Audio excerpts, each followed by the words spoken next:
ఈరోజు మీ అందరికీ తెలుసు బీసీ సింహగర్జన.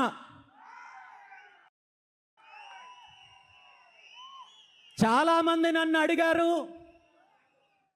బీసీ సింహగర్జన అనే పేరు ఎందుకు పెట్టారు? ఇది బీసీ గర్జనో లేదా బహుజన గర్జనో లేదా మరో గర్జన అని పెట్టచ్చు కదా, సింహగర్జన అనే పేరెందుకు పెట్టారని చెప్పి చాలామంది పెద్దలు నన్ను అడిగారు. దీనికి ఖచ్చితంగా కారణం ఉంది. సింహానికి ఒక లక్షణం ఉంటుంది. సింహానికి ఒక లక్షణం ఉంటుంది. అడవిలో ఎన్ని జంతువులున్నా, సింహం కంటే బలమైన జంతువులున్నా, సింహాన్ని మాత్రమే రాజు, అడవికి రాజు అని ఎందుకంటారో మీకు తెలుసా? సింహానికి తనకు ఏం కావాలో స్పష్టంగా తెలుసు.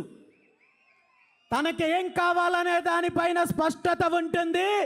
తనకు కావాల్సిన దాన్ని సాధించుకోవడానికి తనకు ఖచ్చితంగా సాధించుకునే వ్యూహం ఉంటుంది. కాబట్టి అడవికి రాజు సింహమైంది. ఈరోజు బీసీల యొక్క డిమాండ్లను నెరవేర్చుకోవడానికి, బీసీ ఉద్యమానికి నాంది పలకడానికి బీసీ సింహగర్జన పేరుతో ఈరోజు ఈ కార్యక్రమాన్ని నిర్వహిస్తున్నామని చెప్పి ఈ సందర్భంగా మీ అందరికీ తెలియజేస్తున్నాను. గత సంవత్సరం 2025 డిసెంబర్ 11వ తేదీన విజయవాడలో బీసీ మహాసదస్సు పేరుతో ఈ తెలుగు రాష్ట్రాల్లో ఉన్న బీసీల యొక్క సమస్యల పైన, బీసీల యొక్క డిమాండ్ల పైన అనేక మంది పెద్దలు, సంఘాలను ఆహ్వానించి చర్చించిన తర్వాత 5 ప్రధాన డిమాండ్లను నెరవేర్చుకోవడానికి భవిష్యత్తు ప్రణాళిక ప్రకటిస్తూ ఆనాడు ఈ బీసీ సింహగర్జన కార్యక్రమం గురించి, బహిరంగ సభ గురించి ప్రకటించడం జరిగింది.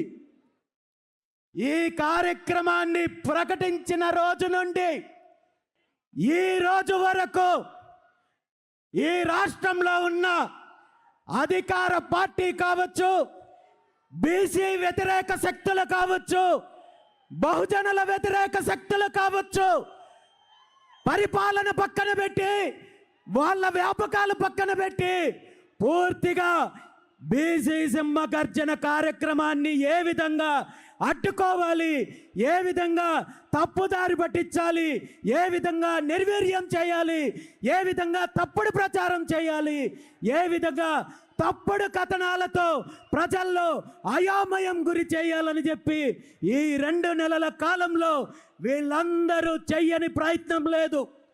చివరికి ప్రభుత్వము, పోలీస్ డిపార్ట్మెంట్ అడ్డం పెట్టుకొని ఈ కార్యక్రమానికి అనేక కుంటి సాకులు చెప్తూ పర్మిషన్ నిరాకరించే విధంగా ఒత్తిడి తీసుకొని వస్తే చిట్ట చివరి ప్రయత్నంగా ఈ రాష్ట్రంలో ప్రజాస్వామ్యాన్ని నిలబెట్టడానికి, భారత రాజ్యాంగాన్ని కాపాడడానికి ఉన్న ఒకే ఒక్క ఆయుధము గౌరవ హైకోర్టుని సంప్రదిస్తే హైకోర్టు వారు శాంతియుతంగా, ప్రజాస్వామ్యబద్ధంగా జరిగే ఈ కార్యక్రమాన్ని అడ్డుకునే హక్కు మీ ప్రభుత్వానికి లేదని చెప్పి అనుమతి ఇవ్వడం వల్లే ఈరోజు ఈ కార్యక్రమాన్ని మనం చేసుకోగలుగుతున్నాము. మీ అందరి ముందుకు నేను వచ్చి మాట్లాడుకుంటున్నాను. కాబట్టి ఈ సందర్భంగా 2 తెలుగు రాష్ట్రాల్లో ఉన్న బీసీ ప్రజలందరి తరపున గౌరవ హైకోర్టు వారికి మనస్ఫూర్తిగా పాదాభివందనం తెలియజేస్తున్నాను. మీ అందరి సమక్షంలో గౌరవ హైకోర్టు ఇచ్చిన ఈ అవకాశం కృతజ్ఞతగా పూలమాల సమర్పించే కార్యక్రమాన్ని కూడా చేస్తున్నానని చెప్పి తెలియజేస్తున్నాను.